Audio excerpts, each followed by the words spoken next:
Let's make something delicious that's going to lead to something else more delicious. You won't find an easier pizza crust. It's amazing. I've made this on our other channel, Art of Creation Homestead, and I've been told that it's magical. So let's get started on this. You will notice that I have a lot of ingredients in this bowl. I am doubling the recipe for the recipe that's going to come out next. So you have to stay tuned to the next recipe to see what amazing stuff I'm going to do with this and why I need a double batch. But I will give you the measurements for a single. And you can double it yourself if you need to double it.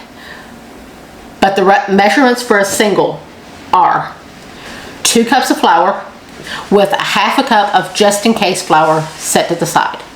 1 teaspoon of salt on this side of the bowl. 2.5 teaspoons of yeast on this side of the bowl. Mine is rapid rise yeast. I use SAF. If you use other yeast, you may have to proof it first. That's the reason I choose to use SAF, because it's rapid rise, it's surefire, it's going to rise every time. And in the middle, we have 1.5 teaspoons of sugar. Now the reason I have them set up that way, salt and yeast don't get along very well. Now usually with SAF it doesn't matter, but I'm showing you this in case you're not using SAF. Salt and yeast do not get along very well. Keep them separate from each other. Everybody loves sugar, so sugar's fine to touch either of them. Now you take your hand and you mix the yeast and the salt in with the flour. That way they've got a disguise on, because they can't stand the side of each other. That way they can't see each other. So now we can go ahead and mix everything together because they can't see each other anymore.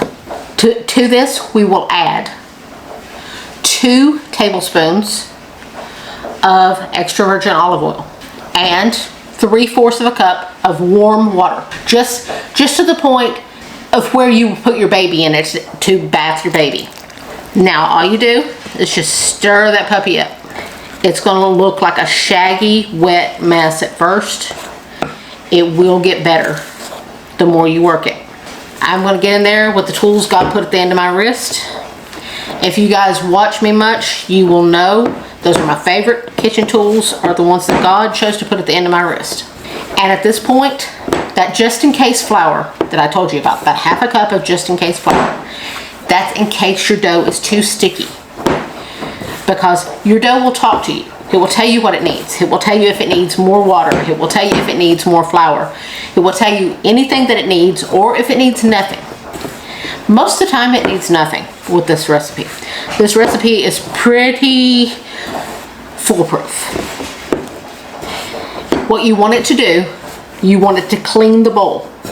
You want there to be no doughy residue, no dry flour, nothing. You want it to completely clean the bowl. And if it completely cleans the bowl, then your dough is perfect.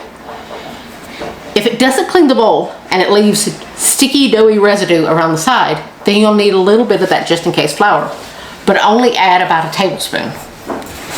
Because any more than a tablespoon, you may add too much flour and then you end up with dry dough. If there's dry stuff, like dry flour in the bottom of your bowl and it will not work in, then you're needing more water. So add just a splash more water, not a lot, just a splash. So as you can see, my bowl, it's cleaned everything up, so my dough is perfect. Now we are going to start the kneading process. You may need a little flour on the board, but personally, with pizza dough, I prefer not to use flour on the board. I prefer to use olive oil.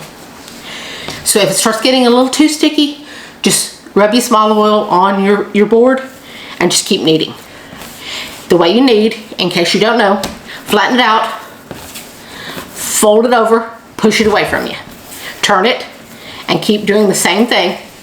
And it will be a little tacky, but you want to keep kneading it until it comes together in a nice bouncy ball, which will take anywhere from 1 minute to 2 minutes. Now, I don't remember if I told you this or not, but this is not all-purpose flour that I'm using. This is bread flour. You want something with a nice high gluten content to make good pizza dough. You can use all-purpose if that's all you have, but your pizza dough won't turn out as chewy and it won't have that great texture as it will with bread flour.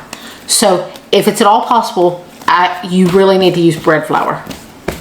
Now our dough is nicely kneaded, so now you want to gather it up on the bottom. Just gather it all up into a big knot on the bottom.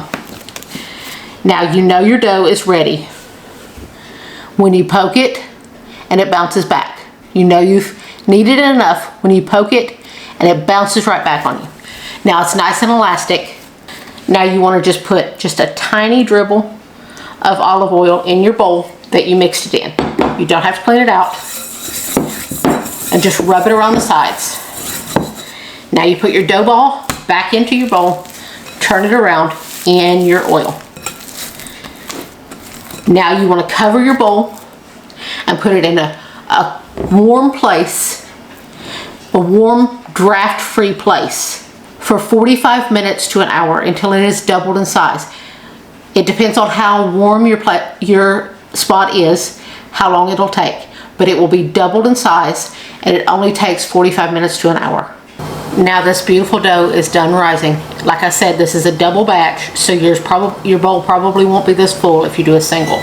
As you can see, it's beautiful dough. You never need a rolling pin for this dough. Just your hands. Now I'm going to divide this in half since it's 2 doughs. And I'll show you how easy it is to pack this out. And if you chose to make a double batch, you can freeze the second one for a later use.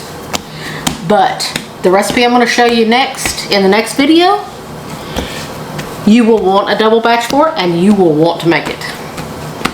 So see, you can just pat it out. It doesn't need any special equipment. It is so easy to work with that you just pat it out. And see, it just raises straight up off your board.